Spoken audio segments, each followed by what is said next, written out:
I'm Kurt. Thank you for the introduction, and thanks very much to the Fast Forward program and the Hungarian National Film Board for inviting me, and thank you guys for coming. And also I'm going to approach this assuming that some of you maybe don't know much about storyboarding at all, and so that it works on your level, and then if I know there's some editors here, and well, please just be patient with the stuff you already know about. So here we have a man smoking a cigarette and watching the sunrise in a tower, and so any scene as you see it on paper, a man smokes a cigarette in a tower, could be shot a million different ways. We could have this over his shoulder, you could have a drone nowadays flying around the tower, like all these possibilities. And so, the director basically has to pick one, and the first thing that happens is, he needs to show it to the crew. And so storyboards are used for the director to show his exact intentions to the crew. It could be a complicated scene like this, where you have many different layers involving many different elements which are digital and real, or something like this, in which case every element is digital, which wasn't originally the plan. But of course, the storyboard will just show you what the director wants everybody to see.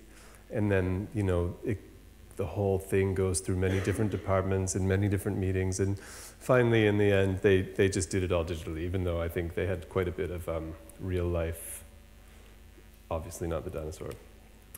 So this is really the most important part of the whole job, because your job as a storyboard artist is to understand what the director wants in order that he or she can show it to the crew and say, this is exactly what I've approved. Essentially, that's what it is. And so you have a lot of different things that you can, a lot of different tools that you can use or that the director can use. Sometimes with certain directors, you need to pull it out of them. There are certain people that are maybe not working in their own language, in their own first language, or that are just not very articulate verbally, but maybe visually, yes. And so sometimes the director needs to see something that they don't want in order to know, actually, no, that's not what I want this.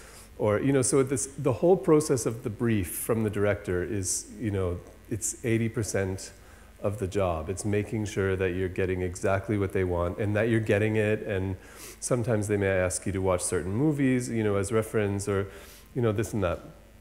So, of course, the starting point is the script. Usually the director's assistant or someone will call you and say, okay, so on Tuesday you're going to work on scene 96, and so you will have read the whole script, and then you go back and you have a look at the script. This is totally old-fashioned, because nowadays you don't get a printed script anymore because it'll just be leaked. Like I got one on a TV show, and I was really shocked recently because I hadn't seen a printed script in ages. And so you've read the script and you're ready for your director meeting. I showed some of these to a friend of mine, and they said, you can't show this picture. But anyhow, so this is me waiting on set. And basically, as a storyboard artist, you can be expected to work kind of anywhere.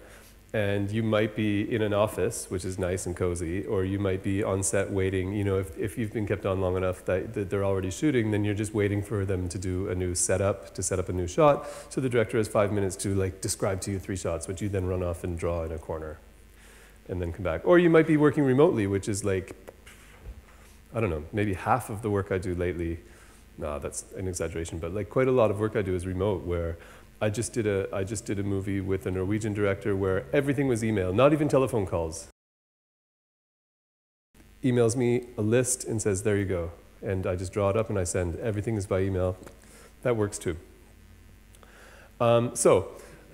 This is to sort of contradict myself. So you may have a script, but you may have, if it's like a studio thing where there's a lot of people weighing in, you may have a moment where, if it's an action movie or something like this, where things aren't quite settled, where you have a first draft of a script, or you always have people running around saying, I can't believe we've gone this far and we still don't have a script. But this happens on practically every job I've worked on lately, so I think it's pretty standard. That things are changing and the people are pitching ideas, and so you might spend a great deal of your time as a storyboard artist sitting in meetings that go on forever while a stunt coordinator and a locations department head and a writer and some producers and the director are all trying to come up with how this major action scene should go. And yeah, that could spend a lot of your time, as you see here. So here's, this is sort of before the storyboarding begins. This was one of those situations where a stuntman, a director, a producer, a writer are all pitching ideas. And this was for Assassin's Creed, a carriage chase. And so they were saying, okay, these, first there can be maybe some bombs in the sand here, and then maybe some people could run down off the cliffs over here. And as they're trying to describe this whole scene, I was like scribbling on pieces of A4 and then like moving them out of the way. And then we were moving the lunches and the coffee cups and adding tables and just keeping this going. And I eventually made photocopies of this little carriage and was just cutting them out and replacing them. And it just went on and on and on. And then we started to make notes and type them up. And so you may be doing these kind of schematics at the beginning too. So after a meeting like that, this is also for Assassin's Creed, where we were discussing, like, there's this big parkour sequence where they're all running over these roofs. And so we sort of had like a sort of a beat sheet, which is what they call it, like, this happens, and then they slide down the tiles, then they jump over the alley, then they run over this, they swing across. And so once this was down, I made this sort of little schematic drawing with like little arrows showing, and then we sort of were going together with the previs team, we'll get to that, and the art department, and like talking about, these kind of things would be cool, and so, I was trying to add them into my schematic. And then we were talking about, okay, well, the locations department comes in and says, okay, well, we've got this roof, we're not allowed to run on that because it's UNESCO or something like that. So then they're like, okay, well, those things we'll build, and so there they've built, So it works like that. Yeah, that's just a close-up showing you a little more of it. So once that's established, I'm getting ahead of myself. So another cool part of the job is that a lot of times if you're working on location, then they just carry you around, and you basically are sort of like a puppy behind the director, whoever, whenever they need to, like, you make a little scribble, or just so that you hear everything, so you get a feeling for the layout. So like you get to go to some cool places. We're on top of a building in Valletta in Malta watching a stunt rehearsal. I'll get a little closer. Also, you have to go, or you get to, you don't have to, you get to go to these like cool stunt rehearsals sometimes. Often stuntmen are pretty good like at making their own videos and sequences themselves, and they'll just do a whole like edited sequence with like bad special effects and music and stuff, and they'll just send it to you, and you can essentially just draw it frame by frame. But sometimes you just go and sort of the basic action, and you draw it from your head. So this is another one of those situations. Again, yeah, here we were in some tunnels that in Malta that they run pigs through. It was really hot, it smelled really bad. Everybody was happy to get out of there. And that was just to set up this shot where the assassin drops in. Sometimes the brief is remote, and the director this is called a shot list. And it's a list of shots, obviously. The director will either arrive at your meeting and have his or her own shot list, or I'm typing this up when it's going. I can type faster than I can write, like most people now. And this, though, is an example of an email that I got from that Norwegian director.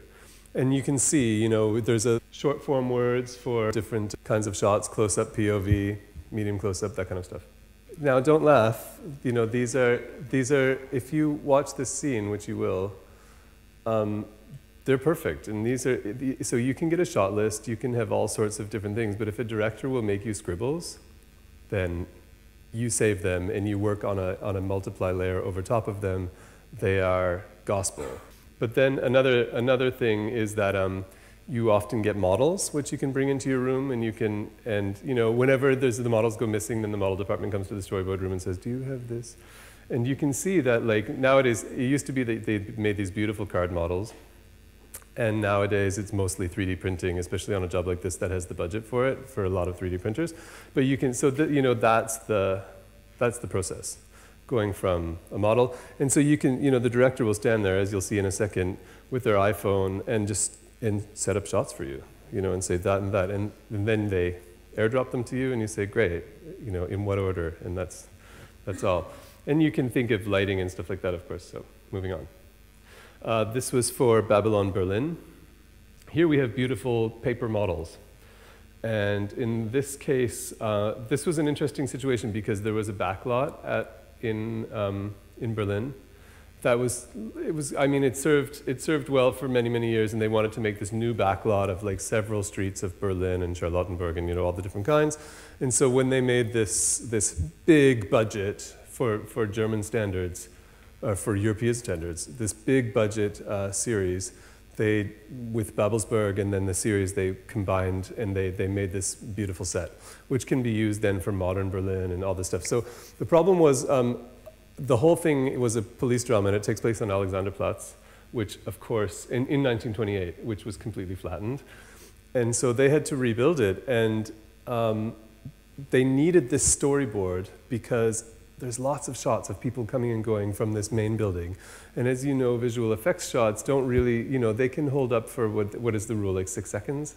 That you can look at it before you start to see that it's, you know, digital. And so they, you know, Tom Tykwer, who was directing this, wanted to know, okay, every time we see this main woman, Charlotte, walking on the, he wanted to storyboard every shot that we would see the background of Alexanderplatz. And so that's the shot finally as it looked. Toys are really, really useful. Like I said, especially if a director is not working in their own language, or they're not, you know, very articulate that way. Or they might actually be reacting in the moment to say, okay, we're setting up a scene, we've got a rubber dinosaur over here in the case of Jurassic, and a couple of things, and the director will come in and say, actually, no, let's do this, and, you know, and start doing it. And if they're taking pictures and sending them to you, it's gold. Again, it's gospel. This, you know, we had, on this show, we had a lot of toy collections, and people were quite competitive about it. And one of our previs guys had this great hand puppet. And I knew that we had to do this Tyrannosaurus Rex in a box scene. And so we found like some mannequins that sort of more or less fit that size. And we worked it out with the director, and it was perfect. I mean, it's unintentional comedy now, but it was really, really useful at the time. Well, it was funny at the time too. But. Okay, so the drawing process. So now we've talked about the brief, and now we get into the process of making that into that. And this is kind of an interesting one because this director did these scribbles so quickly that it really seemed like he wasn't thinking about them. But then when you saw those final shots, that little, you know, they're this big, that little thing, and, you know, like for instance, that top one and this one, those proportions are exactly what you see in the final shot. It's as though he could see that frame in his head and he was just tracing it. Directors are interesting. Okay, so this is the life. You know, if you may be expected to work anywhere, you could be working on a runway in a high-vis vest, or in a 40-degree tent in Malta, like that one, or in a cozy office with a kitchen around the corner and your toy collection and the radio playing. So it's mostly office, but these are my tools now. I used to work traditionally in pencil until very recently, I would say. And because I just could not get into drawing on a Cintiq, or especially I couldn't get into like parallel drawing, absolutely not. But like even drawing on a Cintiq, I could never do like my original scribbles that felt like they had that kind of spring that my real drawings, if they have anything, have. And until the iPad Pro, and I tried that, and I immediately forgot that I was using a thing. It's different for everybody, but this kind of made a difference for me. And it was the first time I was able to go completely digital. And the nice thing about it is you can still use your analog, like ellipse templates and stuff if you have time to bother with that kind of thing. Usually you don't. And then, you know, a lot of toys that you bring to your meetings, or, you know, a little mirror to do facial expressions in and that kind of thing. The art department is after the director, your second biggest source of important information. And sometimes the art department, sometimes you're sitting in the art department, sometimes they have you near the director, which is more useful because they're so busy and they can just sort of poke their head in whenever they walk by and say, oh, could we talk about this? But okay, so the art department, they're sending you things like this. You know, if you say, okay, we have this shootout scene in front of the 2 buildings in Charlottenburg, and they just, you know, they email it to you or they print it out on an A3 and they send it to you like that. And you get an idea of how it should look in the background. I mean, sometimes too, like, you have to sort of fight to make sure that people aren't coming in and say, oh, those bricks, you know, should be bigger in the background, because it's not about the bricks, it's about the action and the content. And so, yeah, so then you get these models, like I said. And so I had this model on my desk, And I drew basically the whole scene from it. You can see that the model and the design changed slightly as things went on. I mean, you know, this is something that happens too, where you have, in an action movie, you have your big action sequence, the big one.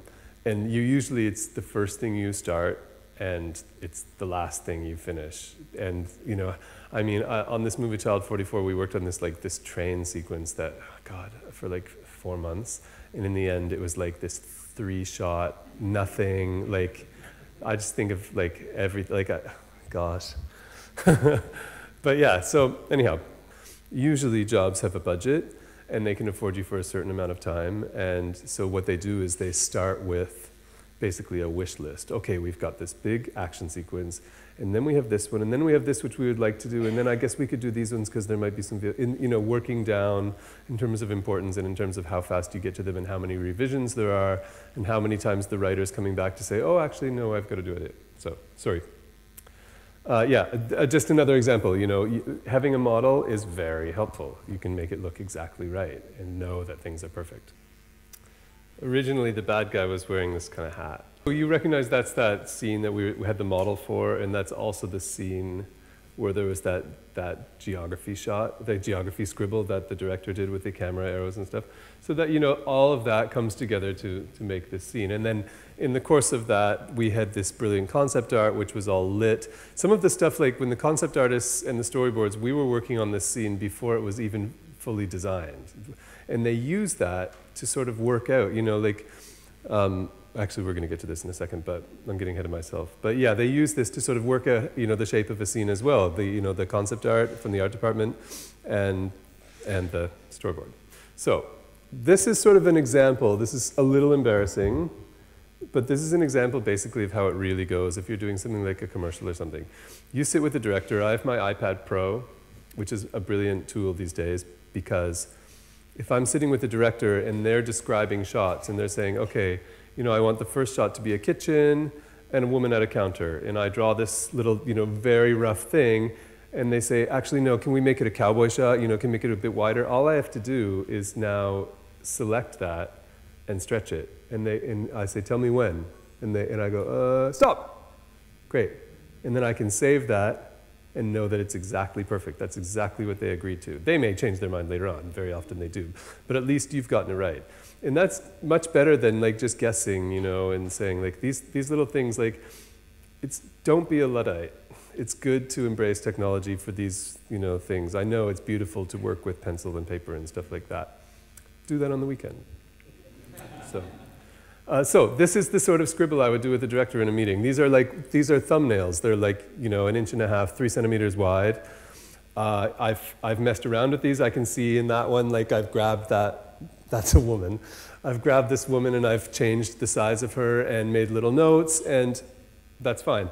Then I noticed that the art director was with us and that they had made a SketchUp model. If you know, SketchUp is this free 3D building. So they said, oh, we have this kitchen as a SketchUp. And I said, well, send it to me as a SketchUp. And so I can do that. I can just find these shots inside the SketchUp model, find the angles that they wanted. I'll just flick back and forth for a second so you can see. And then I can then lower that transparency and draw over it and make my own drawings over that SketchUp model. And I know that at least I've got the set right. And on commercials, you know, they can be really, really fussy about the most ridiculous things sometimes. Like I did this commercial which was not about like a grocery store, and they were writing back, the client would like the, could the tomatoes be tomatoes on the vine instead of just free tomatoes? And then I changed them, and then they're like, actually, the client would like broccoli. And the shot was about this woman. And this is just background stuff that I had invented in the first place. Anyway, like, so with commercials, you just get used to that. That's fun. I was talking about the brief and how people, you know, either have a lot of money or they don't have a lot of money. Some jobs, you know, like, they'll give you a brief on Monday and then say, okay, so if you have it by Friday, that's fine. And if it's just one scene, and that's, you know, that's a huge amount of time where you can do a really nice job and you can make good drawings and you can get lots of information from the art department and make sure everything's right. In this case, this was that Tom Tykwer and Wachowski series, Sense8. They had enough money to have me for 3 days. And they had so many action scenes, and these guys are really nice, and they call me all the time, and so when people are loyal, you want to help them as much as possible. So we wound up drawing like 100 frames a day, and this is, you know, this is the best of them. I was choosing which ones to show you, and I was like, no. So yeah, like this is the best of them, and still they're very simple, and so what you do is you make up for that with your shot description. If the picture isn't clear, then you just write down what it is, and then usually between the two of those, then the person looking at it can understand what they're looking at. So once you've done this, and you've either, in one day or in 7 days, you've turned around your storyboard and you send it to the director. Then they send it back to you with notes, and they say, okay, I've looked at this, and I feel like we need a new section in here. I feel like we should cut this, this, and this shot, and we need to add this, and I would like you to add like a reaction shot here of these people. I feel like it needs to slow down, that kind of thing. I had to do this all on the floor on this job because we weren't allowed to have anything on our walls. This was another one of those high secrecy movies. And so we would just put it on the floor, and I would move it around and cut things out and stuff like that. And then you can see the dinosaur in the cage, so it's obviously what it was. So in this case, we had a very cool system because there's not just one storyboard artist on a big job. Usually you have like a few. Like we went through 7 people coming and going eventually, but usually there was 2 of us. And so we would cut out the frames. We'd print them big at A3, cut out the frames, put that sort of blue tack gum on the back and put them up. And then the director would come in and he'd like look through it and go, we need something there. And so we'd run in with a Post-it note, and we would write down, okay, we need that shot, we need that shot. He would say, no, that needs to go first, that needs to come there. And you can see this is different artists in like different, that thing's not even finished, and sometimes, like that. Here, I have a close-up of that. So this is like basically, yeah, so we had this shot where they're going in a cage, and he said, oh, I want to see the trucks leaving. So we just make a note, and then when he's gone, because he has 500 more meetings to go to that day, we can draw up that stuff, and he doesn't have to sit there and tell us what to do. Such a big part. Storyboards are used so much at the beginning of these kind of movies for budgeting VFX, which is, they want to know, okay, so the director makes this scene, and they're like, okay, you've got 10 VFX shots in there, but your budget has 7, so which ones are you going to cut? And so, the storyboards are sort of like a link between this and this. Often, in this case, for instance, you have a department which is previs, and they're working with the concept artists. Like, this probably looks a lot like the concept art. And then they make, this 3D. In fact, I think that might be concept art. Some of it gets so close, it's hard to tell. Where, in fact, in order for me to draw this sequence, they gave me that shot, rather than going in the other direction. That's the storyboard that the director approved for this scene. And then you've got the previs department, which is also called Animatics sometimes, So they're building these environments and assets. And this might have been more art department that was building these 3D environments. But anyhow, so they build these, try to make them match the storyboards as much as possible, and then using these, they come up with the final shot. And then you get like these animatics where you have this sort of, it almost looks like a 90s video game sometimes. First they make an animatic, which is like basically a moving storyboard. It's a storyboard with sound and music, and they have just the storyboards. And then as they build these assets, they replace those, bad pencil drawings with these sort of, first bad and then really good digital drawings. And so like we had this scene where they're running from a thing. And so at one point you had just the pencil drawings, and then they had finished this part. So this part was put in, and we had the 90s video game. And then of course the director sits there and looks at this and says, oh, no, I want to see a shot of the foot hitting the ground. And so the person runs over from the editing room and says, can you quickly do a shot of the foot hitting the ground? And I scribble it down on the iPad, and I send it to him on AirDrop. He runs back in, and he's saying, wait, wait, wait. He puts it in, and they wind it, and they show it to the director going, oh, good, yeah, can we have 2 of those shots? And then he comes running back. And that's how it goes at the end, and it's fun. It's actually, they call that plugs. And those shots are always really bad. Like in the shot with the T-Rex in the cage, there were those shots of the blood going through the tube, which I drew in probably a minute or 2 minutes, just like that. Yeah, good enough. Come on. So hurry up and wait. This is just an example of how VFX uses the storyboards. you can see that they've used a green pen, that, you know, these are Valletta locations, and the green is showing us where they've said they have to, it's digital backgrounds, or it's being done on a green screen. You know, parts of it, like maybe that part I think was probably like on something on set, on a green screen, so. And then you see, this is from the book, so. This is another example of this schematic going to 3D. This is actually, these are really beautiful. Somebody was making, because all these things never even got seen. They were just, you know, done in one day. And so we had this meeting about this idea for this cathedral, for this chase in this unfinished cathedral, which is a really cool place to do it. And so we were writing up, you know, this sort of plan of action of where it could go. And then art department came back to me with this brilliant piece of paper showing us, like, this is concept art that was actually like finished and drawn up, like where these things could be taking place. And then they built this, you know, in conjunction with Previs, this whole dome. And coming from this like rough little scribble that came from like some meeting where everybody had a whole bunch of ideas.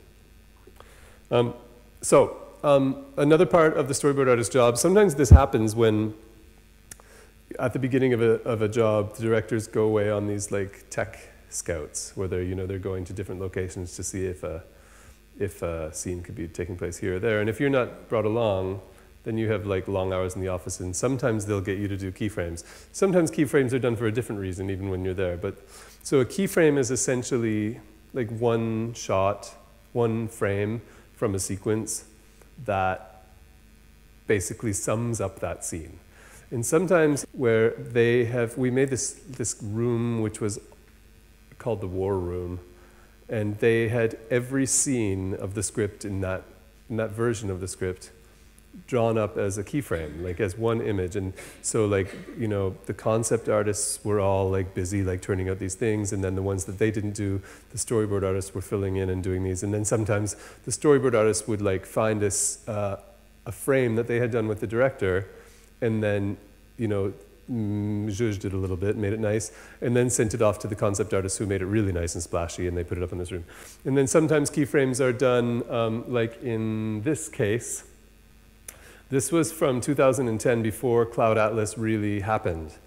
And the Wachowskis and Tigvar really wanted to do this job, and they didn't have a studio behind them, and they said, okay, so we just need to like tell them how cool this is going to be.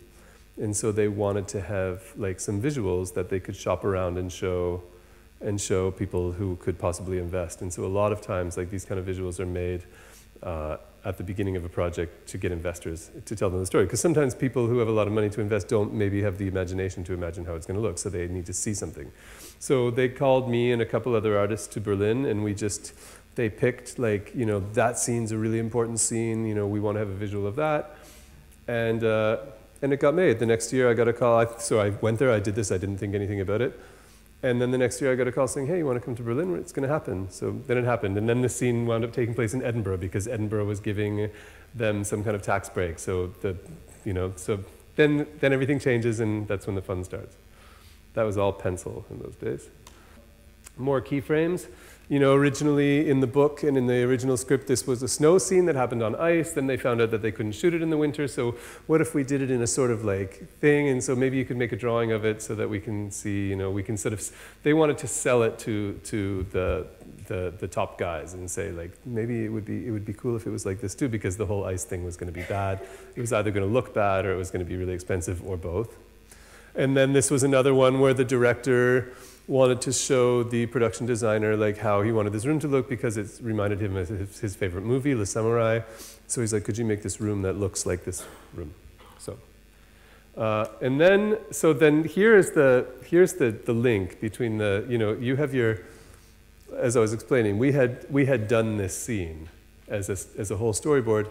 And so, you know, they chose one frame, which sort of was the coolest moment in the scene. It sort of said it all, you know, leaping, destruction, speed. Then I made it nice, or as nice as I was capable of doing. Then this is sent over to the art department, where they take my layout, which has been approved, And so they know, okay, this is okay. And then they can add textures, they can make it look really good. And then, I cheated, I flipped this.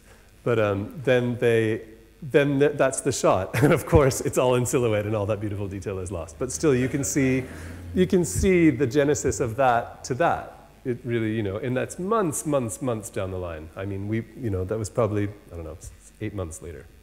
Then finally, the storyboards have been edited and approved and distributed, and then you are using them on set. The same friend that I told about that other photo said, you can't use this photo, it's so bad. But it's so rare to actually get a picture of somebody using the storyboards.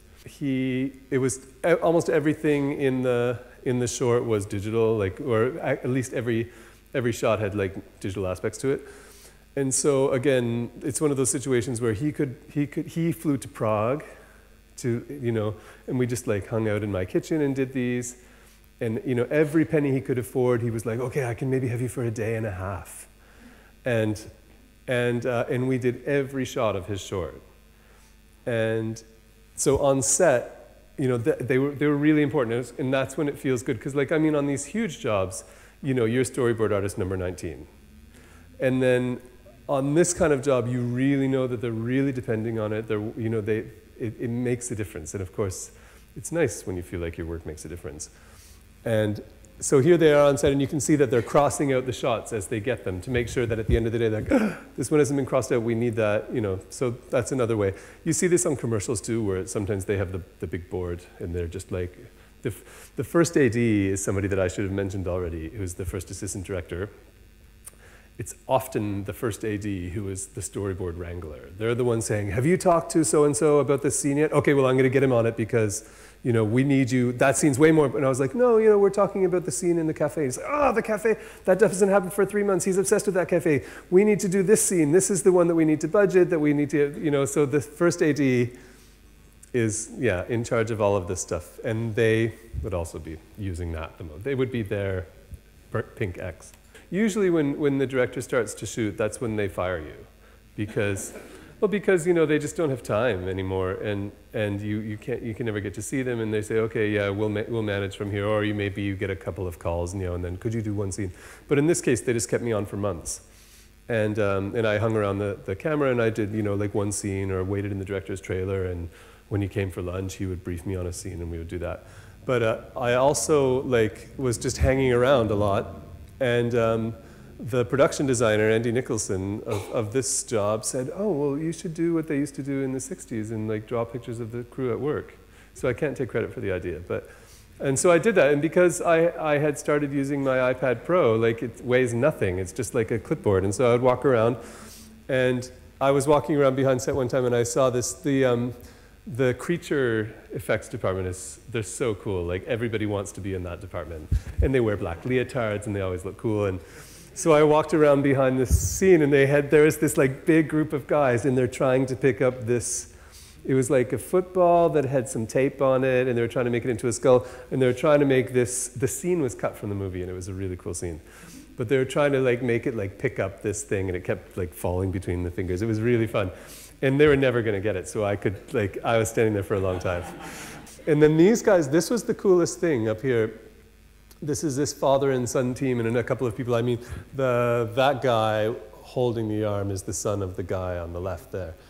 Instead of the tennis ball on the stick, which you often see, in the making of, where everybody's running past this, these guys were these puppeteers, and they had inflatable versions, made out of inflated silk on this great thing. So it's really light.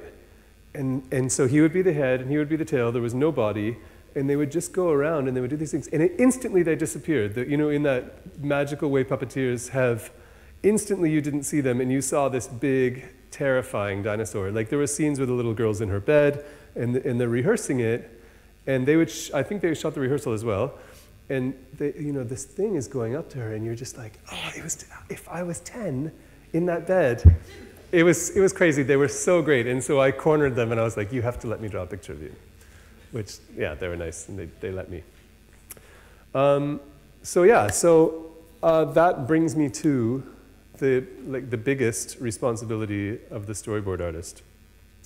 So you have your brief, which is, you know, very important, and you get the vision. It's the first incarnation of what the director has in their head, and you're responsible for giving them something that they can show the crew and say, these are my thoughts.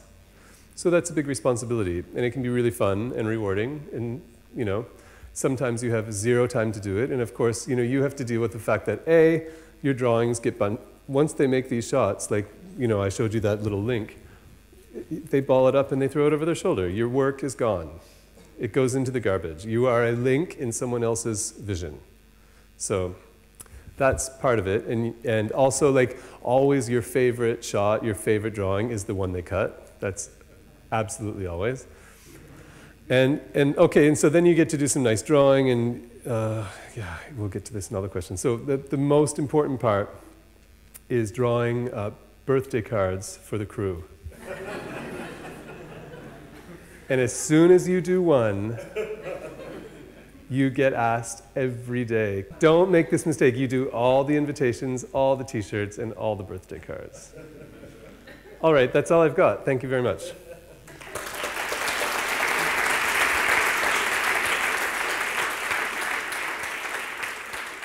I bet everybody wants to become a storyboard drawer. So this will be my first question to you. What do these guys do if they want to become a storyboard artist? What would be your best advice? Okay, if you already have like the drawing skills and like a sense of, well, the first thing is to watch a lot of movies. That's advice A. Watch all the movies, watch all the commercial movies, because mostly your friends will have been working on them later on. But to become a storyboard artist, once you know sort of what you're doing, I think it's good to start in commercials, because you get to know people, and then you'll always, like, it's always about, there's no real route. It's always about getting a lucky break. Like I was a sort of bad concept artist, and they were being cheap, and they said, listen, we've got this director who's never directed before. Do you think you could draw storyboards? And I was like, okay. So I met the director, and he was like, yeah, okay, it's my first time too. And it was nice. And I drew like 10 beautifully shaded frames a day, and I was like, whew. And having no idea until I did another job with like a really experienced storyboard artist who was like churning out 40 or 50 frames a day, like what I was doing wrong. And then I was like, you know, and copying his way, you know, fast, all that stuff. So, but I think, if you got, like, I think there's lots of commercial productions who would hire someone who didn't have a lot of experience because they want to save money, and that would give you like sort of the chops. It would give you like some technique, and you would learn like, you know, like all those shorthands and jargon. Shorthands and jargon are very important at the beginning, because then if you know it and you can use it, you aren't going to make people like, oh, does this person know what they're doing? Does that make sense? So I think, and then another thing to become a storyboard artist, if you want to go straight into movies, some production companies have a program to bring in interns, or runners as we used to call them. I was lucky, I just knew someone when I was 24, you know, a million years ago, who said, you could be a runner. And so, you know, you could just draw, you could do photocopies and make coffee and tea, and maybe you'll get to draw something. And then I was lucky because something happened, and we need everybody drawing. It's your chance. That's how it went. So yeah, so, you know, start as an assistant, where you probably will be just doing coffee and stuff, and then beg, could I draw one scene? You have to be persistent, and you have to really want it, and see, you know, make sure that people see that you're good without being pushy. It's hard. It's always hard. And the basic skills of becoming a good storyboard artist. You could take a workshop. Some will do. Good. But yeah, I think basic skills, I mean, you need to draw fast. I didn't draw that fast when I started doing it. Like, I could draw fast, but not fast like I can now. And repetition, drawing things over and over, get into, so that you can draw things from your head and you don't have to look at reference. Like, I mean, with some of these things I was showing with models and stuff like that, it's because it's reference of something specific. But like, if you have to look at a body or a toy just to draw a head or a car upside down, like, you need to get used to that. So like, you should spend your time, you know, just find your favorite comic books and copy out pages and get used to like, develop a sort of like a shorthand or a reflex way of drawing. Yes. How do projects find you? What's the magic? Because most people will be probably based in Budapest. Well, how do they? I used to work in Budapest a lot, but now I think there's some good storyboard artists here, so they never call me if they use all of it. Yeah, which is a shame for me. But Yeah, so I was doing all my work in Prague, and then my first away job was Budapest, and then, you know, that person was working on another production in Berlin, and then they called me there. And then if you do a couple of, because storyboard artists don't use agents, and generally like concept artists don't either. It's based on people working with people, them liking your work, and you being likable. Because there are people who have great work that are not likable and they don't get jobs either. So you have to be nice, and you have to do good work, and then people will remember you and they'll call you on things if you're lucky. But sometimes the director knows only like a part of the scene, how he wants it, and then whether he asks what you think or like, do you suggest it? Thank you. That's a good question, and I see that's one of the things I wanted to talk about. Often you'll get a scene where the director only knows a couple of things that they definitely want to see this and this. Could you fill in the rest? And then you use, like I said, you know, your experience watching these kind of movies and knowing what would be sort of like the most likely things to do, or even something interesting. Or sometimes directors will say, oh, if you feel like adding something, do it. And if you think you need a reaction shot here that they left out that they probably want, the worst thing is you cross it out and don't use it in the end. But it's, you know, it shows that you're thinking about it. But I did a really, like, a big franchise recently. I won't say which one it was. And in 7 weeks, I spoke to the director twice. And every scene, they would say, could you just draw this scene how you think, and the director's going to react to it and tell you. And every time, they would say, actually, we want to move on. So I drew scene after scene and never got any feedback. They just wanted to move on. And I have no idea, like, were they using it? It was really strange. But so to answer your question, yes, it happens all the time, way more often than you'd expect. Sometimes it's fun and collaborative, and sometimes it's sort of annoying, you know, where you think, oh, they're not really thinking about this. But usually it's fun and collaborative. I would be curious of your experience, or maybe your preference. What would you like, or how you like work better, like in terms of director's way of working? Like what type of director you like to work with, and also if there is a difference between like live action or like very computer generated, even animation, or like very computer generated CGI films. Storyboard artists that do animation are a completely different breed. The storyboard artists who work for like animation, it's so much more complex. It takes so much different artistry. Like it's really like I totally worship animation storyboard artists because, you know, you have to draw every movement of every action, and basically what you see is what's there in the storyboard. As far as I know, I don't know that much about animation. So, I mean, you can be working in live action, you can, you know, as you saw with some of my worst stuff, you can be very approximate, and it still does the job, whereas in animation, that wouldn't be so. The kind of directors that I like working with best, I find that on TV, directors are not like the president. They're like, they walk around with notepads and stuff, and they're like their own first AD. I often find this on TV jobs because you don't have time, you know, everything is like limited by budget and time. And so I really like that because they tend to wind up at your meetings like knowing exactly what they want, and that's great. If you go from that kind of director for your next job to be one of those, and you know, to always have that kind of, for contrast, you know, because you never stay on a job really, like on Jurassic World was the longest job I was on, 13 months, but usually it's like 3 or 4 to 5 months. When a project is coming up, is there such thing as a pitch for you storyboard artists, so that many of you are competing against each other to win the job? Usually, that's funny.